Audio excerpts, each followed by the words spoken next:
Today we will be discussing some cardiovascular anatomy and physiology. We'll start with anatomy in the cardiovascular anatomy and physiology section. This section is particularly high yield because a lot of concepts will be tested on your exam. Test question writers love to incorporate some of the fundamentals, particularly physics, on your exam. This is a super high yield topic because of how important it is in understanding the localization of myocardial infarctions. We will talk about myocardial infarctions more in the cardiovascular pathology section, but for now, let's review the course in which region the coronary arteries supply. So the coronary arteries originate from the root of the aorta. So this is our aorta, and it will give rise to the ascending aorta going this way. And this is just above the aortic valve cusps, which will be sitting right here. So the right coronary artery arises from the right part of the aortic root, and the left main coronary artery arises from the left section of the aortic root. So let's examine the left side first. The left main coronary artery passes between the pulmonary trunk and the left atrium. The left anterior descending will pass in between the pulmonary trunk and the left atrium and start traveling in the atrioventricular groove. So it travels in the atrioventricular groove, which is not shown on your diagram, but it is delineated by those two lines that I just drew. So again, what two arteries will the left coronary artery divide into? It will divide into the left circumflex coronary and the left anterior descending coronary. So this is a very quick, easy concept that's in our mind. Now, thank goodness they named these this way because they tell you exactly where they're going to travel. Now, as we trace the left anterior descending, it is descending along the anterior surface of the epicardium, within the anterior interventricular groove toward the apex. And as we all know, the apex is the most inferior aspect of the heart, facing the anterior chest wall. So you must remember what I'm about to say, no matter if you're daydreaming over there. So focus in with me. The left anterior descending gives off septal branches, just like this, to supply the anterior 2/3 of the interventricular septum. And it also gives off diagonal branches to supply the anterior surface of the left ventricle. So let's write this. Septal branches, anterior 2/3 of the interventricular septum. And again, septal branches, septum, and the diagonal branches of the left anterior descending are going to supply what? The anterior surface of the left ventricle. And this should all make sense because this is where this artery is coursing. So again, if we examine it in a cross section of the heart, with this being our right ventricle and this being our left ventricle, this is our interventricular septum. The septal branches will be supplying the anterior 2/3, and then the diagonal branches of the left anterior descending will be supplying the anterior aspect of the left ventricle. This is incredibly high yield. Let's repeat it one more time. The left anterior descending, which is a branch of the left main coronary artery, descends in the atrioventricular groove, gives off septal branches to supply the anterior 2/3 of the interventricular septum, here in our diagram. Now what about those diagonal branches? The diagonal branches supply the anterior surface of the left ventricle, denoted as here in your cross section. A good way to remember this, besides memorization, is to understand what is directly under the left anterior descending. Now guess what that is. Directly under the left anterior descending is the interventricular septum. This should make a lot of sense to you because the interventricular groove of the pericardium, which our anterior descending artery is traveling in, is sitting directly above the interventricular septum of the myocardium. Remember, everything in the body is divided geographically in a way that makes sense. If the artery is coursing in the pericardium above the location of the myocardium that it supplies blood to, this is very beneficial and efficient. So remember, LAD, septal branches, anterior 2/3 of the interventricular septum as it courses towards the apex. This is a crucial anatomical point to remember because any compromised blood flow to the LAD will decrease blood supply to the interventricular septum and the anterior left ventricle. This is important when you think about infarctions. An infarcted interventricular septum.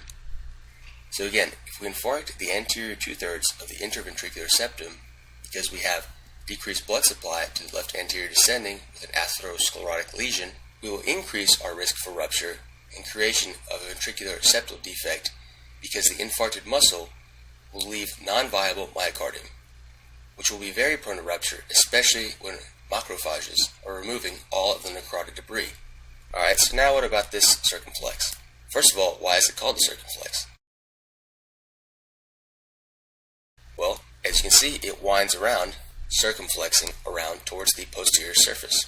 Circumflex gives off large marginal branches that supply the lateral and posterior wall of the ventricle. So let's draw our cross section again.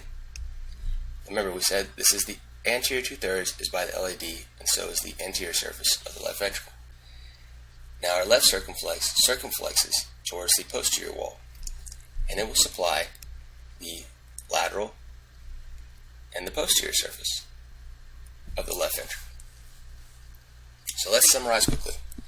LAD supplies the anterior 2/3 of the interventricular septum, the anterior papillary muscle, and the anterior surface of the left ventricle. The left circumflex supplies the lateral and posterior wall of the ventricle because it gives off a left large marginal branch that supplies the left margin or left lateral wall of the left ventricle, and the posterior wall of the left ventricle is supplied by this segment of the left circumflex that is winding around posteriorly. Now what about the right coronary artery? It delivers blood to the right ventricle via some acute marginal branches, as we have listed here. And in a majority, and by majority I mean 85% of the population, the right coronary artery will give rise to the posterior descending artery. As you can see here, it's winding around, and then we have our posterior descending or interventricular artery. So remember, there will always be anatomical variance in every organ system, which is rather unfortunate because it is more we have to remember. So the other two situations are that the posterior descending artery arises from the left circumflex, and that will occur 8% of the time. Or in the other situation is that the posterior descending artery arises from both the left circumflex and the right coronary artery, and that occurs in 7% of the population. So don't worry about memorizing these percentages, just remember that in a large portion of the population, the posterior descending artery comes from the right coronary artery. And if it's not coming from the right coronary artery, then you better check the left circumflex because it arises from there 8% of the time. So if the left anterior descending artery, which we previously discussed, supply to the anterior 2/3 of the interventricular septum, again, anterior 2/3, which artery do you think supplies the remaining 1/3, or the posterior 1/3 of the interventricular septum? So go ahead and send an email to your cardiology module directors and tell them, hey, it's so simple, why didn't you ever just tell me that the posterior descending artery is also called the posterior interventricular artery, because it supplies the posterior 1/3 of the interventricular septum and posterior walls of both ventricles. Posterior descending artery essentially comes from the infero-posterior or inferior and posterior part of the heart to the apex, where it meets its longtime pen pal, the left anterior descending artery. So we can summarize and say that the right coronary artery supplies blood to the inferior and posterior ventricular walls via the posterior descending or interventricular artery. Now let's discuss other important high-yield cardiac anatomy related to the right coronary artery. This might actually be a question on your exam, so attention is critical here. Focus in with me. Can you tell me which artery splits off right before the right coronary artery branches to become the posterior descending artery? It's not the acute marginal artery, which supplies the right ventricle. You actually have small branches of the right coronary artery termed the SA node and AV nodal arteries. If you told me AV nodal artery, then you probably can also tell me why this is so important to know. Because the right coronary artery normally supplies the AV and SA nodes via the AV nodal and SA nodal arteries, occlusions of the right coronary artery can lead to fatal arrhythmias. And you knock these out, equals dead. I mean, that's not an absolute.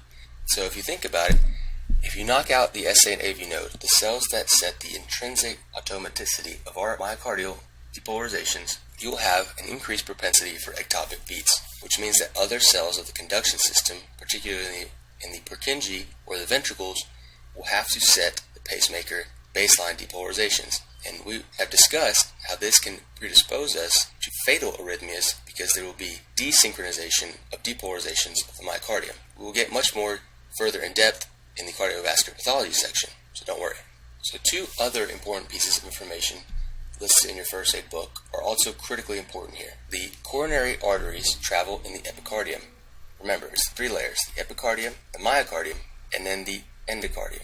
What is important to also remember here is that the endocardium is just the endothelial cell layer that's actually lining the ventricular chamber.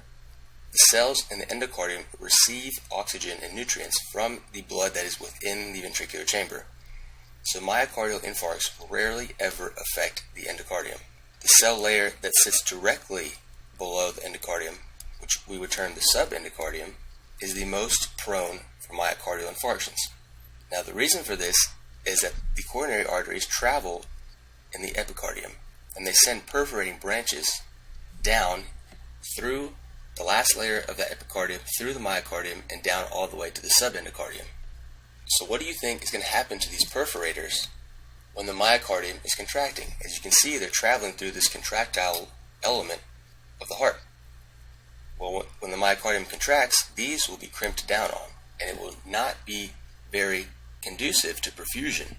So do you think that these perforators can provide blood to the subendocardial layer at all when the heart is contracting? Absolutely not. Perfusion of the coronary arteries and their distal perforating branches has to occur at a time when the heart is relaxed. We have a fancy medical term for this. It is called diastole. The reason that we also perfuse the coronary arteries in diastole is related to the location of the aortic valve leaflets in relation to the openings or ostium where you perfuse the coronary arteries.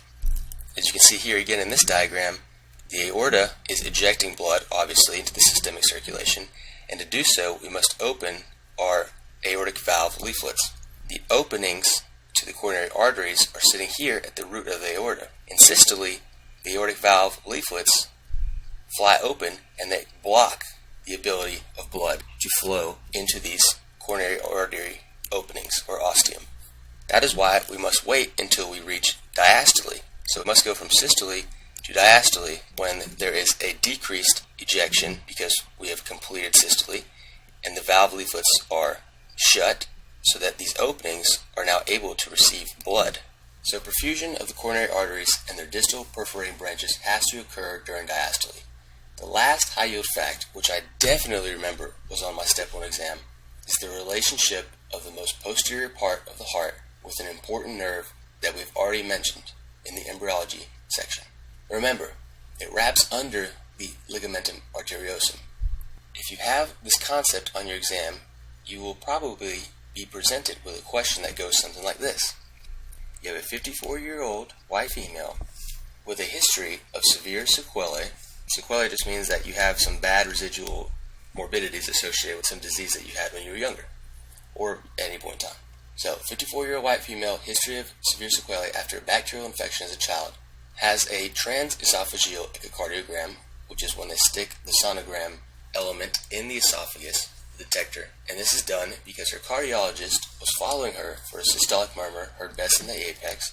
So we had a systolic murmur here when the cardiologist grew concerned when the patient reported a 2-month history of hoarseness. This is new onset hoarseness. What results would the transesophageal echocardiogram most likely indicate? So this is a super loaded question full of many concepts the examiners could come after you with, but let's focus on the cardiology element here. So the sequelae from the severe bacterial infection should make you think rheumatic fever, considering the next sentence mentions mitral regurgitation. Remember, we had a systolic murmur that was heard best in the apex in a 54-year-old white female with a history of some sort of bacterial infection that now is causing her to be followed by a cardiologist. You should be cued off towards mitral regurgitation due to rheumatic fever.